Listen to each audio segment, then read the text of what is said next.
Cinema വിശേഷങ്ങൾക്കും ഗോസിപ്പുകൾക്കും ദാസനും വിജയനും. ഈ channel ഇപ്പോൾ തന്നെ സബ്സ്ക്രൈബ് ചെയ്യുക.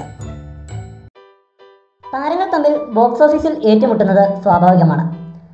പല താരങ്ങളുടെ ചിത്രങ്ങൾ ഒരേ സമയം തിയേറ്ററുകളിൽ എത്തുന്നത് ഫാൻ ഫൈറ്റിനും പല സിനിമകളെയും ഡീഗ്രേഡ് ചെയ്യുന്നതിനും കാരണമാകാറുമുണ്ട്. സിനിമയിൽ നിലനിൽക്കുന്ന മത്സരങ്ങളെക്കുറിച്ച് പ്രേക്ഷകർക്കും ധാരണയുണ്ട്. അടുത്തൊരു അഭിമുഖത്തിൽ തനിക്കെതിരെ സോഷ്യൽ മീഡിയയിൽ ആസൂത്രിത നീക്കം നടത്തുന്നുവെന്നും തൻ്റെ കരിയർ നശിപ്പിക്കാൻ ശ്രമിക്കുന്നുവെന്നും ഇതിന് പിന്നിൽ പ്രവർത്തിക്കുന്നത് ആരാണെന്ന് അറിയാമെന്നും ടോവിനോ പറഞ്ഞിരുന്നു. എന്നാൽ ആളുടെ പേര് വെളിപ്പെടുത്താനോ സഹതാരമാണെന്നോ ഒന്നും പറയാൻ ടോവിനോ തയ്യാറായില്ല. ഇപ്പോൾ സിനിമയിലെ മത്സരങ്ങളെക്കുറിച്ച് ദുൽഖർ സൽമാനും സംസാരിക്കുന്നു.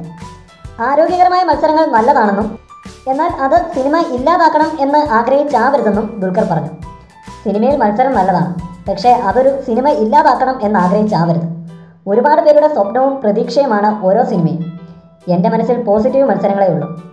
ഫാൻസ് ആയാലും നെഗറ്റീവ് രീതിയിലുള്ള ഒരു ഇടപെടലും പ്രോത്സാഹിപ്പിക്കില്ല.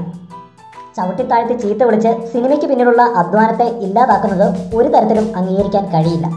ഒരു വർഷം ഇറങ്ങുന്ന നല്ല സിനിമകളുടെ കൂട്ടത്തിൽ എൻ്റെ സിനിമയും ഉണ്ടാകണം എന്ന് ആഗ്രഹിക്കാറുണ്ട്, ദുൽഖർ വ്യക്തമാക്കി. കൂടുതൽ സിനിമാ വിശേഷങ്ങൾക്കും ഗോസിപ്പുകൾക്കും ദാസനും വിജയൻ. ഈ ചാനൽ ഇപ്പോൾ തന്നെ സബ്സ്ക്രൈബ് ചെയ്യുക. വീഡിയോ ഇഷ്ടപ്പെട്ടെങ്കിൽ like, share, comment. Thank you.